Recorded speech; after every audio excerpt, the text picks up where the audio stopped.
From the studio at the Connecticut School of Broadcasting in Charlotte, this is Adrian Brown with As the Buckle Turns, episode 5.2, Rest in Peace Leon White, Big Van Vader. I'm recording this episode mainly for something that just happened a couple days ago, or yesterday, I guess I should say. I wanted to record this based on Big Cass's firing. Most of you who know Big Cass, he was Enzo Amore's tag team. They didn't really have a tag team name. They were just Enzo Amore and Big Cass, or Colin Cassidy, or whatever his name was before. Cass, I thought the guy had potential.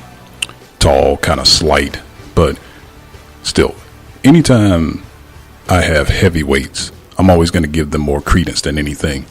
And the guy, he had a decent look about him. You know, he kept himself in shape.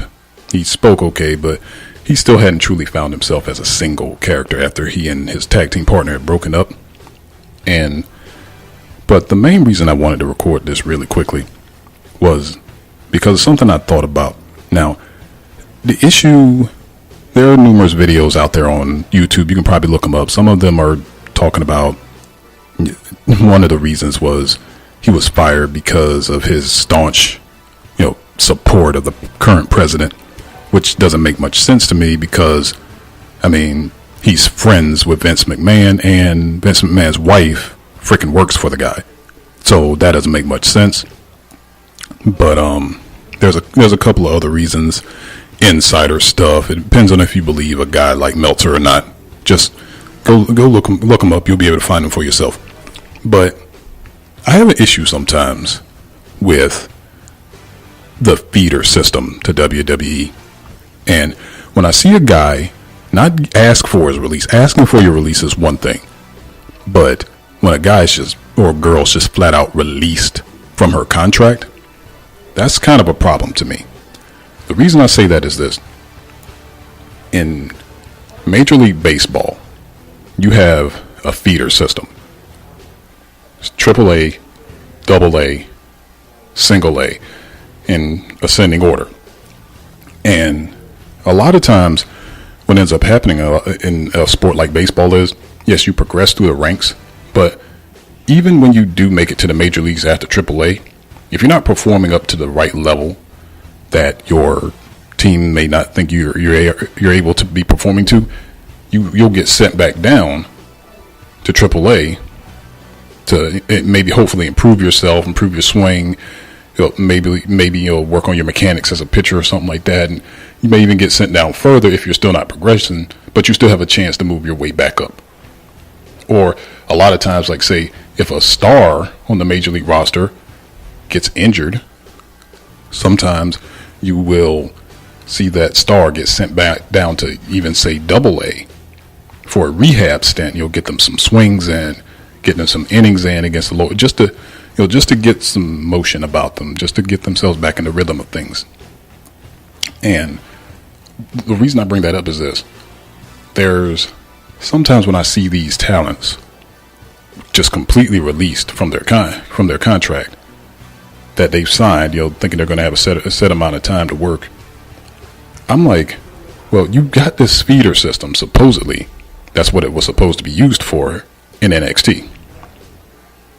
Why can't you just take a girl like Summer Rae or Rosa Mendez and send them back down instead of just completely release? You telling me, a girl like Ruby Riott when she was still there, or currently Nikki Cross or somebody, couldn't just work with somebody who's been on the main roster, and that keeps these people employed and allows you to get some use out of them instead of just wasting away backstage, even if they are reporting to TV or not.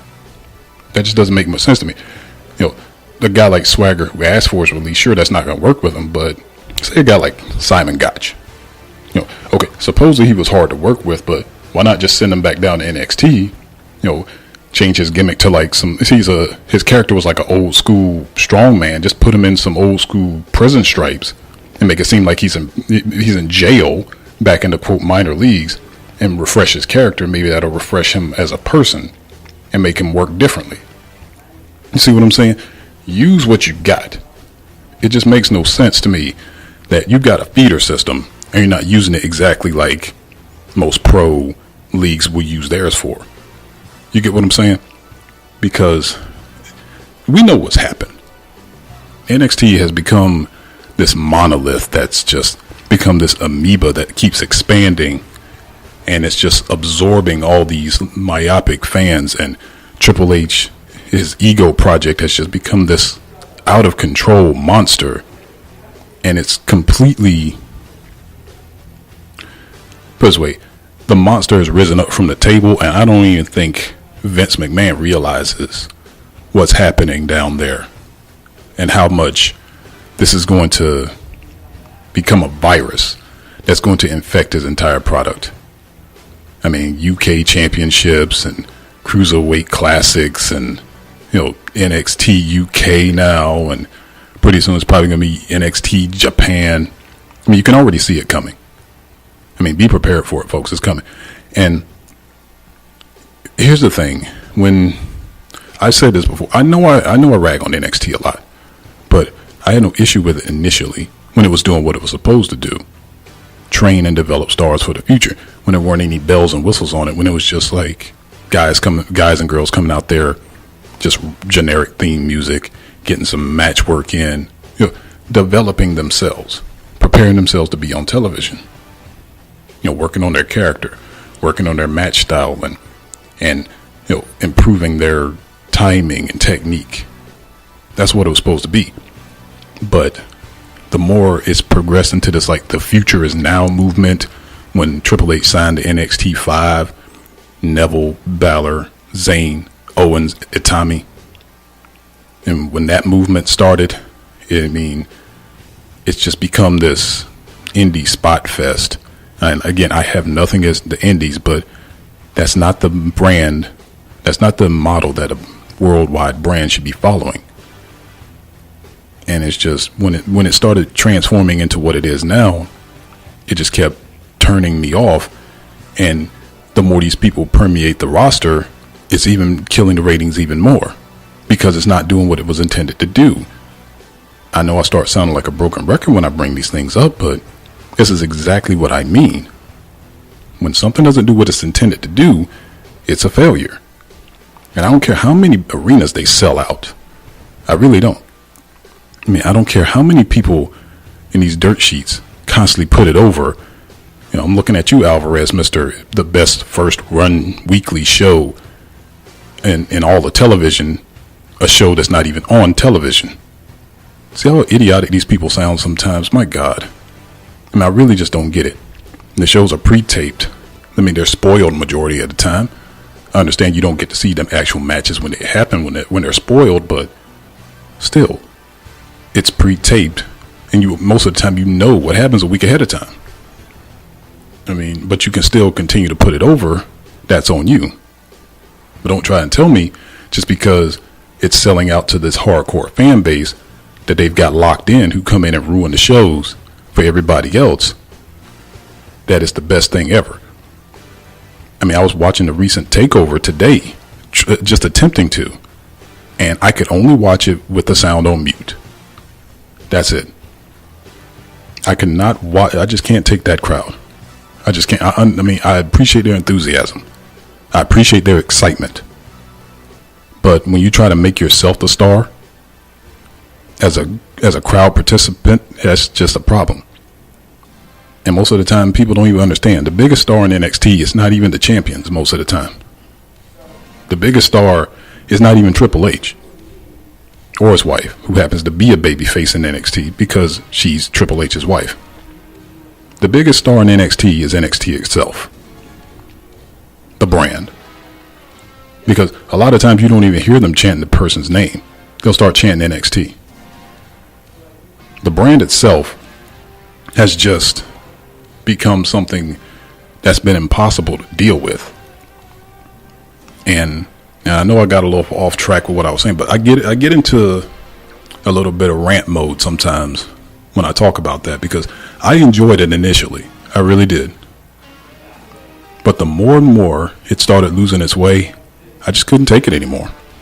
And now, when they're not even using it for what it was intended to, that's a problem for me. I mean, you telling me you couldn't just, to teach Cass a lesson, just send him back to NXT to work on his character. Just be like, okay, you need to work on your locker room etiquette or something like that. You know that that majority of this locker room aren't really fond of your political views. Maybe just go back down to Florida. Tame yourself a little bit. Use what you have, especially when you got somebody who rehabbed himself for 8 months and came back and allowed you to feed him to everybody's favorite little, okay, I won't insult Daniel Bryan here, but whatever, to everybody's little, pointing to the sky favorite. I mean, you fed him to the guy, 3 separate times? And all you managed to give him was just a lot of heat segments on him? Talk about a good soldier. He shouldn't be losing to a guy that size. But he accepted it. I just look at all these times they have the opportunity to put these other men and women back down, to allow them to give them a roster spot, and maybe allow them to improve in something else, to give them some value elsewhere, and they don't even take advantage of it, because even the higher ups know now that NXT is not what it was before. They know this. They won't acknowledge it out loud, but I know they know it. That monster is starting to, I can just use a Terminator reference. Skynet is self-aware. NXT is self-aware. And its CPU is Triple H. Vince sees it coming. I don't know how much more he's going to be able to do with it, but I said a few times a day online, soon there's going to be no heavyweights allowed. And then nobody's even going to want to watch it. It might be a little bit exaggeration on some people's part, but I don't know. I keep seeing guys like Cass getting booed off the stage, guys like Roman and Jinder not getting a fair shot in a town like Chicago, which is which is expected, I guess, from those people. But still, I mean, like I said, not everything can be a 15-20 minute spot fest with 5'10", 175-pound guys. Okay, if I want to see that, I'll just go watch gymnastics. Okay, I need to see real people of all shapes and sizes. I didn't say they don't have a place, those cruiserweight type guys. They have a place, but not holding every title, not at the expense of beating up, 300-pound monsters. Not even. And on to one more thing before I get off here. I was I cross over a lot of times, like I said in the previous podcast, real quickly, between MMA and pro wrestling a lot of times. And I heard Michael Bisping, former UFC middleweight champion, he just recently retired. He has a podcast of his own. He was making a point about the recent UFC 225 had some pretty lackluster buy rates, and his point was saying that obviously CM Punk and Kobe Covington aren't draws per se, but supposedly the main event was Whitaker and Romero, and that didn't necessarily get the highest buy rates the first time either, and I guess most people weren't expecting that this time around. But a lot of people are calling the fight between Whitaker and Romero fight of the year, so a lot of people might have missed it. Now, Disco Inferno says it's a lot of times. The dimes are drawn before the fight ever begins, before the match ever begins. That crosses over between both genres, MMA or pro wrestling. And here's the thing. You won't be able to care about the fight per se if they don't give you a reason to get into the building. You can't just say, "Oh man, you didn't know," because you don't know what you're talking about, because you don't know, because you missed the fight. You didn't go to see it because you don't know anything about fighting or wrestling, blah blah blah. Look, if you don't give a person a reason to go, they're not going to see the quote fight of the year. You don't give them a reason to tune in, correct? And that's the same thing with wrestling. It doesn't matter if in your mind, you already know that, I don't know, Almas and Gargano are going to tear the house down. If a person if you don't give a person a reason to tune in, it doesn't matter that they're going to tear the house down after the fact. The dimes are drawn before the fight begins. You get what I'm saying? Because it does not matter. I mean, a great fight or a great match has never actually drawn the dime. Because here's the thing, you don't have the fight and then pay after you see the fight based on the quality you perceive the fight was. You get that? Okay, you don't come in and say, okay, I'm going to watch this fight first. I'm going to watch this match first. And then I'm going to pay you after it, after I see it. Based on the quality, based on how I deem the quality of said fight or match. That's not how this works. That's not how it's ever going to work. You draw the people in first. You give them something to attach to first. Okay? You give them a reason to tune in. You give them a reason to buy the ticket. And whether the fight or match lives up to said hype, that's on the guys who are performing, yes. And that may be also based on how the people perceive it, yes. But never in the history of the world has a great match or a great fight ever actually drawn a dime. And this past in UFC 225 proved that as great as that fight was, what happened before the fight ever happened made nobody interested in to see it. And a lot of pro wrestling fans could understand that point. They will understand it does not matter how many, quote, 5-star classics, 6-star classics, and now 7-star classics you put on. If you're not giving somebody a reason to show up to the arena, you're not giving somebody a reason to even, pirate the episode, the event, or whatever. It's not going to matter how many stars or how popular that match is going to be after the fact. Get it?